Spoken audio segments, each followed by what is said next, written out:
Hello and welcome back to the Nasty Metal Production channel here at YouTube, and welcome to another album of the week. This is episode number 160, and today's episode is a spotlight on Blackout, the classic 8th studio album from Germany's, legends, Scorpions, which was originally released on, March 29th of 1982. I know we're past March, but I had to pretty much push this one aside for other, albums to spotlight on this channel. But eventually I was going to get around to doing it, so here it is. And, oh boy. So, this of course follows 1980s Animal Magnetism, so of course after being a part of the very first Monsters of Rock that took place in August of 1980, they pretty much at least had still plenty of years touring there again after getting in Matthias Jabs, who of course pretty much became a permanent member since Animal Magnetism, or at least since I don't think 79, because that was Michael Schenker who had came back into the band, and that's of course was for like Love Drive. But Animal Magnetism of course was another a pretty big record for them, but it was only going to get bigger from there. Again, after spending what most of their time as just being a bit of a live staple in the 70s, of course, with Uli John Roth. They just were beginning to become more of an arena live, band staple, just an attraction in their own right. So, but by the time of 1981, things were going to get a little bit more interesting for the band, because I don't know when this all happened, but I think it was during the writing of the album, not so much the recording sessions, because the recording sessions for this album at least took place from November of 1981 to at least January of 1982, of course, from plenty of different studios here, with the Villa San Piquer, St. Joaquin, Greece, France. I completely butchered that. With, of course, Dirk's recording mobile. Of course, then at Dirk Studios in Stammen.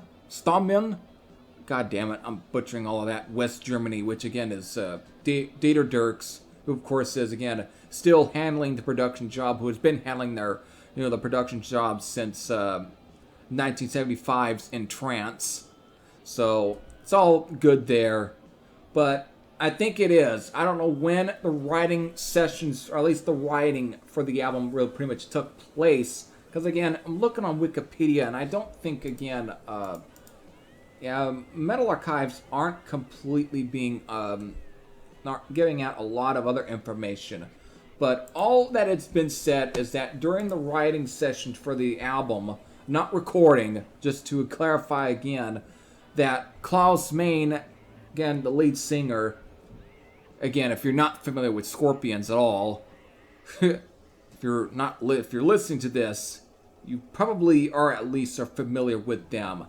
Anyways, he had to undergo surgery onto his vocal cords because he was starting to lose his voice, apparently, during these sessions. So, in his absence, they had to get Don Dokken, who hadn't yet to become a bit more, a well-known singer. He hadn't yet become nearly as popular as, with, like, Breaking the Chains. Even though it was released in 81, it's just that it got remixed, slightly re-recorded, and for like the more like the American markets, and of course the North American markets, like from like Canada and into the United States, when getting signed to, of course, Elektra Records. So Don Dokken hadn't yet become a big MTV staple, so he was still a bit of an unknown guy to, of course, the U.S. market in a way, unless you were very much an Advent goer to the or just a a person who really went out to a lot of the like the venues, like for example, like the Troubadour or the Whiskey A Go Go, or those kind of places where you probably would see a really young Dokken at least play those shows in like the early 80s on like the LA Strip and all of that, you know. But he was, I guess, during this time, since they were doing plenty of shows in Germany, because again, the Breaking the Chains albums was released by Carrera Records and a few other, you know, European labels, firstly, and under the Don Dokken name, or at times under the Dokken name, you know. But that was from 81 to 82. But he was, at least, since he must have gained at least a bit of a friendship with some of the guys, especially Herman Rarebell. So, because again, Herman Rarebell would end up later on for one of his solo albums, I guess, to re-record the albums, but also get various different vocals, and that's when he would give Don Dokken a call, obviously, to work out some songs. And I mean, there's some old demos of some of those songs that were also possibly, there's a very good chance it could have been recorded during these sessions, but not really a whole lot of good clarification on that. Either way, he was brought in to work on these songs, and I guess demo them. Well, so far, there's not a whole lot of good concrete evidence on these songs even being recorded or not, because of when it came to the reissues, of course, for Blackout, these demos have not really been resurfaced. They were never used, so who knows if they even exist at all, but he was there to at least help kind of, I guess, rehearse these songs in a way with the band. But apparently there is a chance that they all got demoed. They say they were demoed, but that means, you know, put onto at least some sort of physical format, like analog format, like a cassette or analog tape. But there's not a whole lot of good information that backs that up. Like, I mean, a picture or something, you know, with something that says Blackout demos, I guess, featuring Don Dokken or something, you know, they would label it. There's none of that, and nothing's yet been, you know, bootlegged. There's none of that. But again, he was brought in, but when it came to, of course, to finally, you know, the release of the album, he only just gets credit as being backing vocals. That would end up being, of course, you know, Don Dokken's contributions to Blackout. Eventually, at least from November to January, Klaus Means was able to, of course, return, I guess, healed up, and was able to really kind of get these songs finally recorded. And that's what it is. They laid down at least 12 songs, maybe, or 13, possibly 12, I think. 12 or 13. And only 9 were picked, because of at least 3 or 2, you know, that got left over and ended up being used as bonus tracks for the, like the reissues. That, of course, would be, you know, right here. Yeah, there was 3. It would be Running for the Plane, Sugar Man, and Searching for the Rainbow. These 3 were left off the album, but eventually were reused. You know, they ended up being used as bonus tracks on the 2015 deluxe edition of the album. But here we go. Let's get into, of course, these 9 songs, and that's what pretty much all became the album Blackout, of course, with its artwork, which is what really kind of obviously brought a lot of eyes to the album. Not in, you know, the real bad kind of ways, like the earlier albums where there was kind of almost shock value. This one just had whomever everyone thought probably was Rudolf Schenker on the cover, you know, with the forks in the eyes and the bandage over his head and all, and the whites and the glass breaking to see what you see on your screen right now. But really, the guy that's actually credited is a guy named Gottfried Hellween. So that's who the guy is that's on your that was used on the cover. That obviously with the effects and everything, I think. Who was it done? There's not really, you know, like, it wasn't like hypnosis or anything that probably helped out with the actual cover. It's just that, I think that's who that is that's on the cover anyways. I don't know. I might have just given you some, you know, better information. That's all that's at least is said. Let me look. Is there any good? I think there it is. Could be the guy on the artwork, for all I know.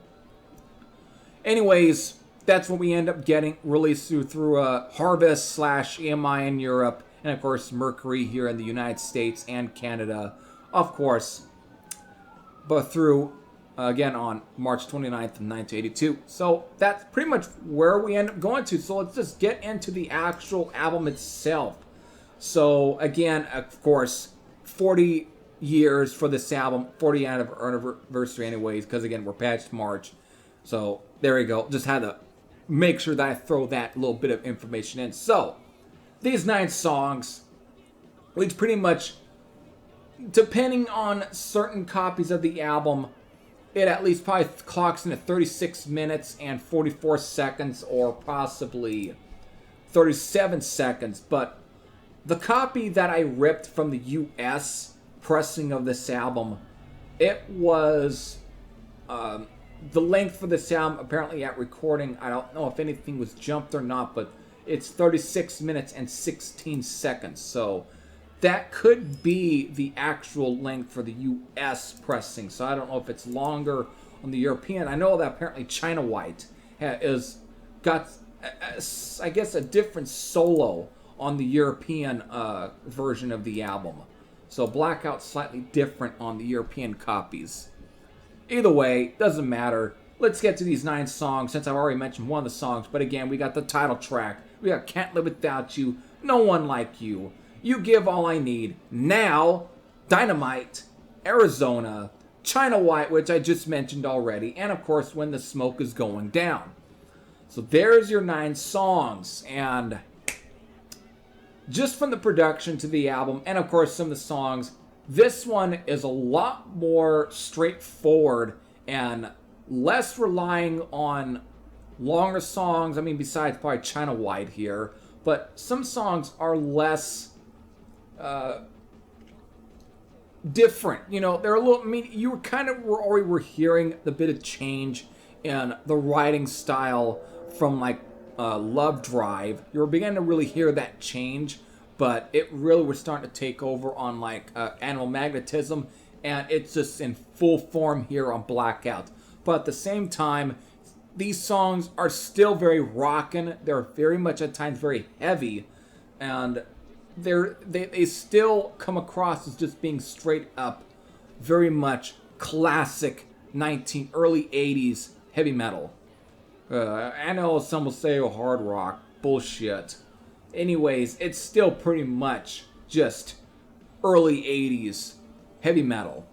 I mean, there is a little bit of that commercial kind of feel. Again, we're in the time period where Screaming for Vengeance was becoming a very big record, and that would just be another month, I guess, from this album in a way.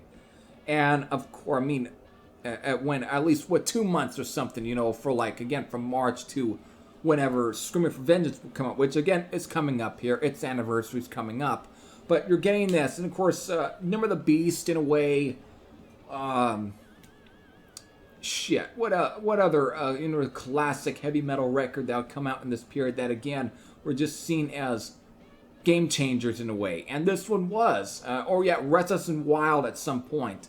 These albums were were just, they were straightforward. They were more on the note, I guess, just a lot more straight to the point. But they, you know, at the same time, they really at least subsumed something that was still very metallic. I mean, the choruses and the hooks were there, but you can just tell there was something biting at the same time. I know apparently this album did jade, you know, some of its early core fans from the 70s, because again, everything was a lot more different to, like, you know, for example, the Uli John Roth era, and of course here beginning with the Matthias Jabs era, where it's that the writing is just a lot more different.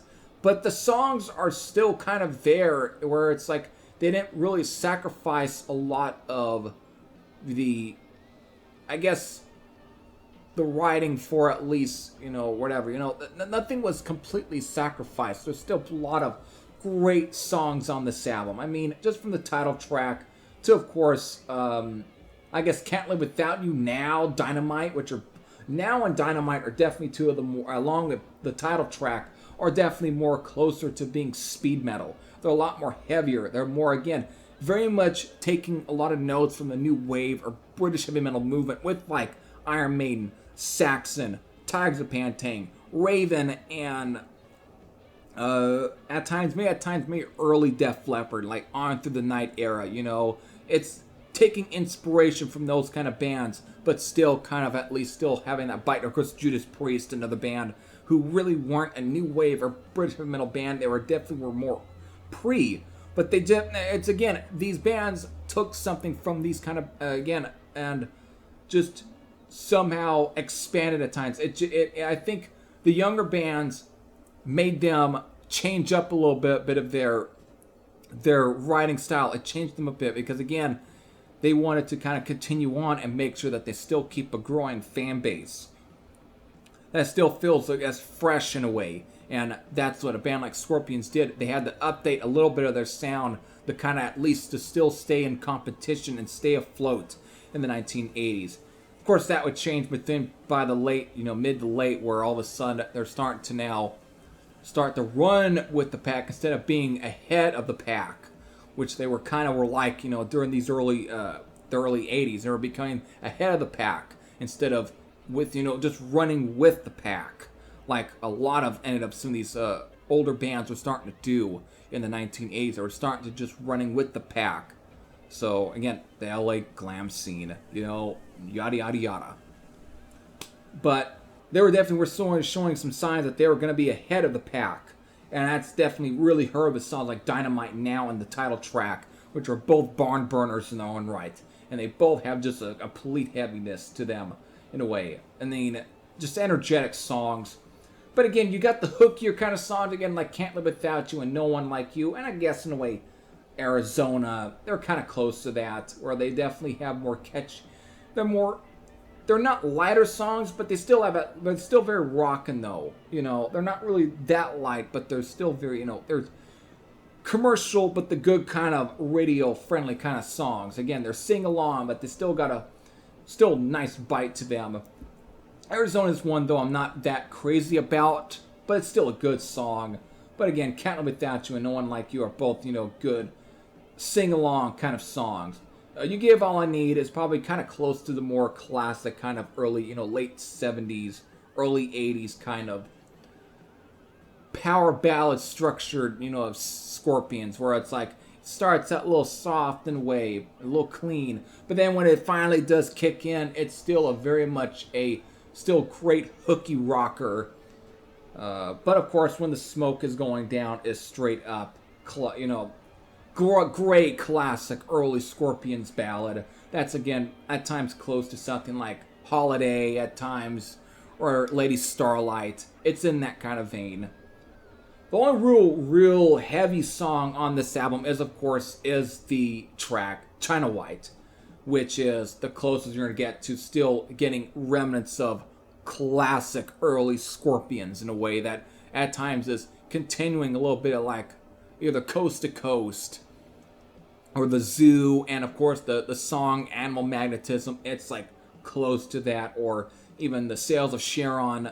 That kind of style is just real heavy. It's a slower song, but it just packs a lot of punch to it. And eventually this song, of course, ended up being used as the instrument music for, of course, the wrestling tag team of the Skyscrapers in both the NWA/WCW, which would have been the team of Sid Vicious, I think he was going by, but I always remembered him as just Psycho Sid in the late 90s there. But it was him and, of course, Dan Spivey, or Danny Spivey, whoever, who at one point in time was even, I guess, tag team partners with Dynamite Kid. But that's a lot of wrestling history there. But that became their, at this point in time in the late 80s, like 89 or 1988, 87, so it's that period. Because I guess at some point either it's good Jim Crockett Jr. or of course Ted Turner, they were able to kind of get away with. Of course Jim Herd was actually the main guy that was running the company in 1989 during when Jim Crockett at least gave or sold his company to Turner. I think they were getting away with at least using a lot of other band stuff for a lot of the entrance music, like what the Steiners had, Welcome to the Jungle. And Doom, they were called. And that was, of course, was Ron Simmons, later known as, what's his name? God damn it. Farouk. And the late Butch Reed. They were using Her Strut from, Bob Seger.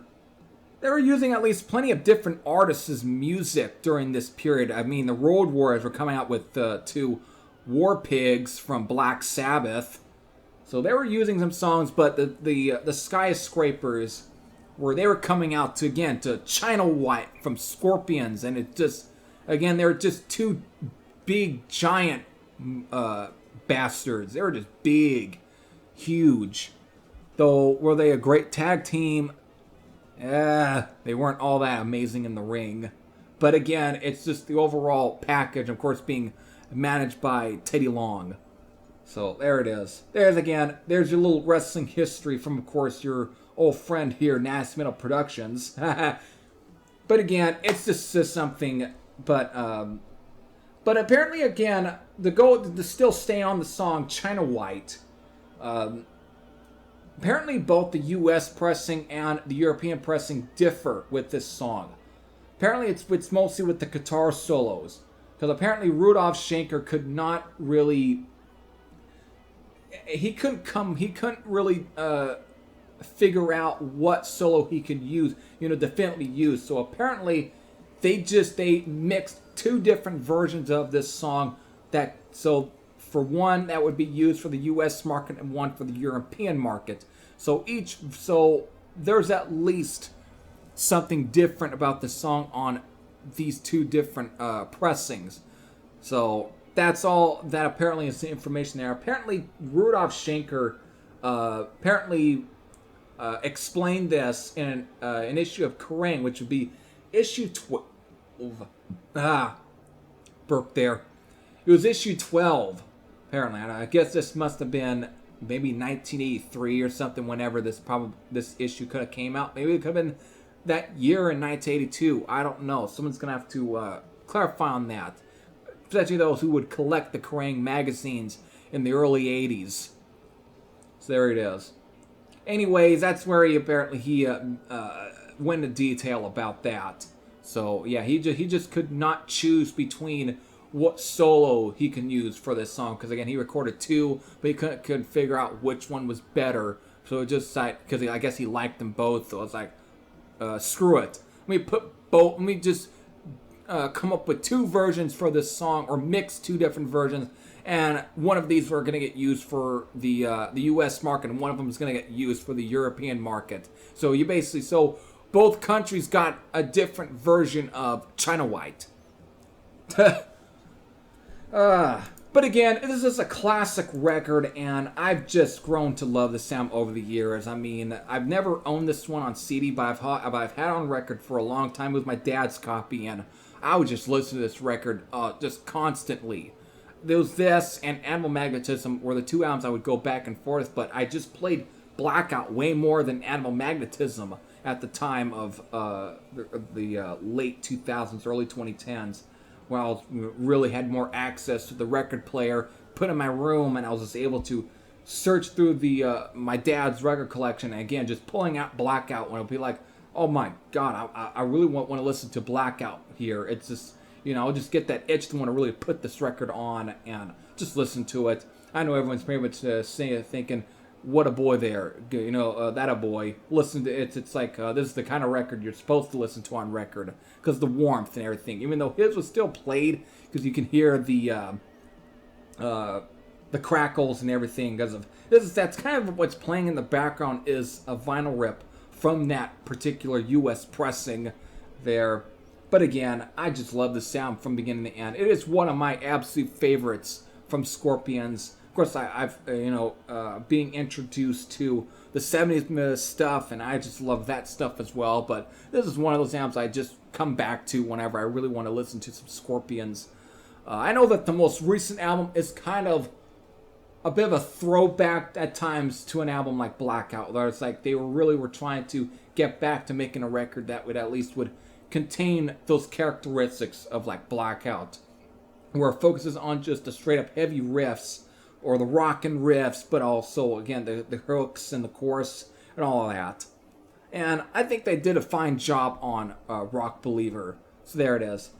But again, 40 years old to, of course, Blackout. I know everyone else is probably right now reminiscing already on just the overall impact the sound probably made on a lot of the growing metal fans in the early 1980s.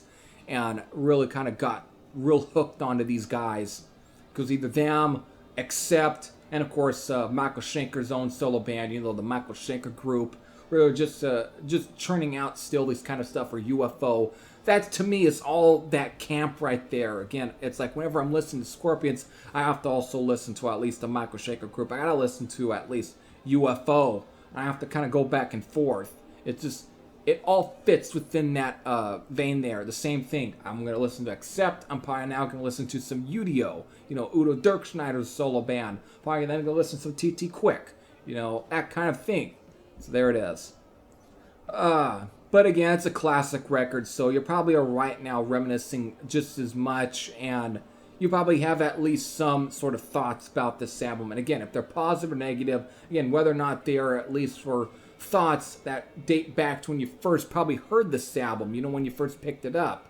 You can bring up those kind of stories, a little history there. Again, you can leave that all in the comments section below. But if you've at least have never heard Blackout from Scorpions, again, it is at least a classic record in its own right, and I think it's worth checking out. Again, these guys are still going on.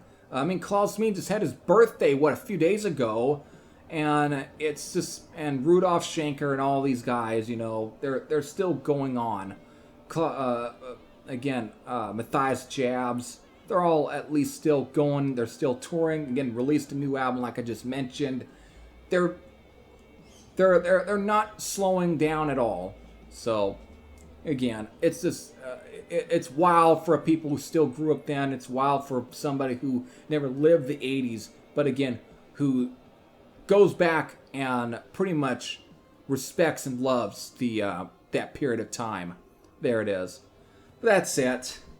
I can go on and on. I know there's a lot of stuff. There would be a gap between Blackout and, of course, Love at First Sting, because, again, 82, 83, and then, 83 and 84, That's it. I hope all of you enjoyed. This is Heavy Thrasher saying I'm out, and I'll see you all later. Take care, everyone.